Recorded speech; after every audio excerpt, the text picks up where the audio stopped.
ఏ ఆడపిల్లకైనా అంతకన్నా గొప్ప మగాడు ఎక్కడ దొరుకుతాడు నాన్న?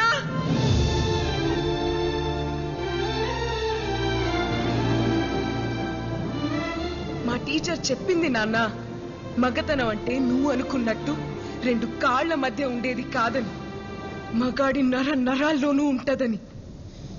అందుకేనేమో ఆసిగాడిన చేయి పట్టుకుంటేనే చెమటలు పట్టేస్తుంటాయి.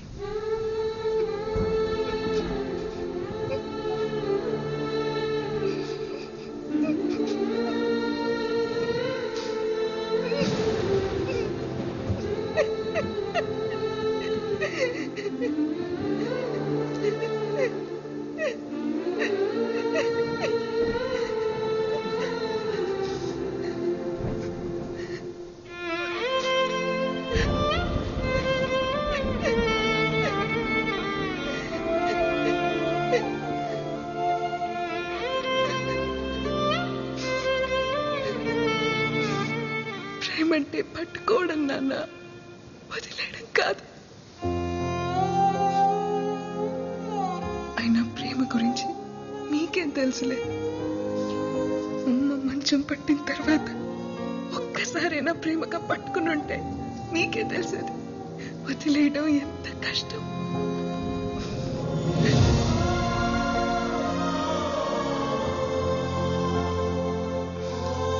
మీకెలా చెప్తే అర్థమవుతుంది నాన్న?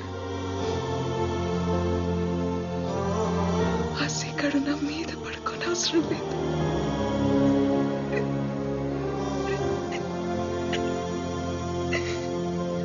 నా పక్కనే పడుకుంటే చాలని.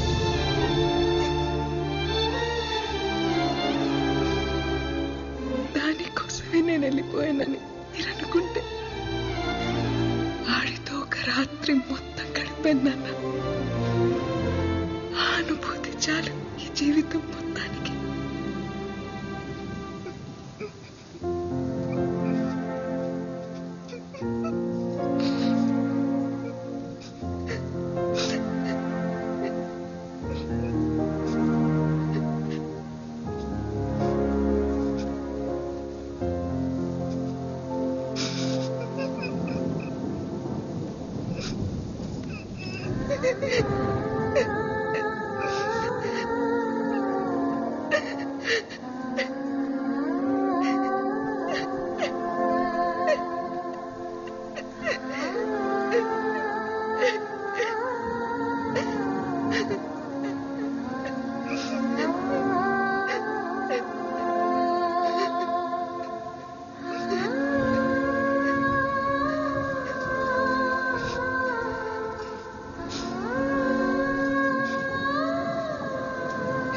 దగ్గరికి వెళ్ళిపోతాను.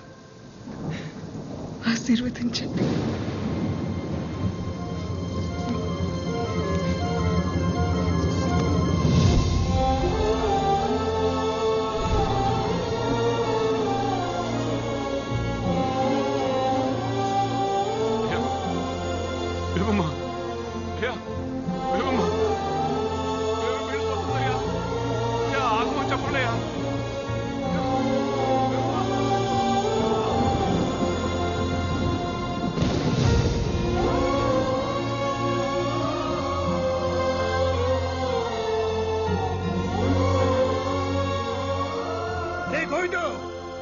వాడి కూతురు మాట్లాడుతా ఉంటే నా కొడుకు ఒక్కసారి కూడా ఏటి అనలేకపోయారా?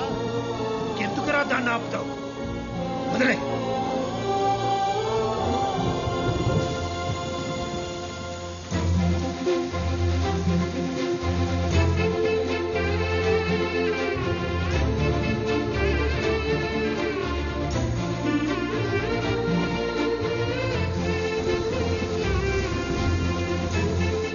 ఏం కాదులే, ఇప్పుడు కూడా నన్ను హక్ చేసుకోవచ్చు, ఇప్పుడు కూడా ముద్దు పెట్టుకోవచ్చు, ఇప్పుడు కూడా కావాల్సినంత ప్రేమించుకోవచ్చు.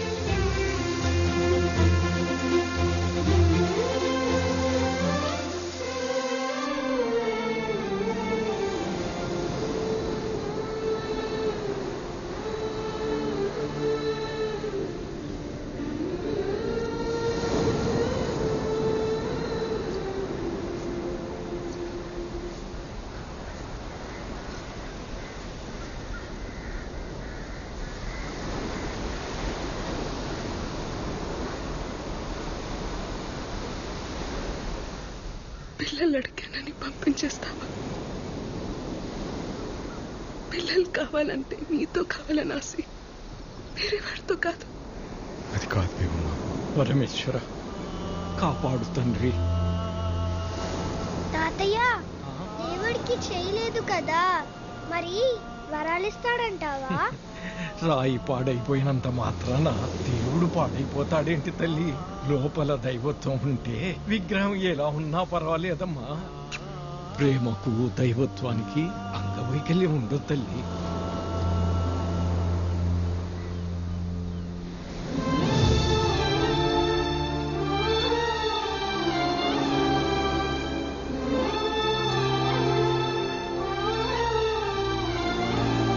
ఇప్పుడు కూడా చూడు, నువ్వు పక్కన కూర్చుంటే చోట్లు ఎలా పట్టేస్తున్నాయో.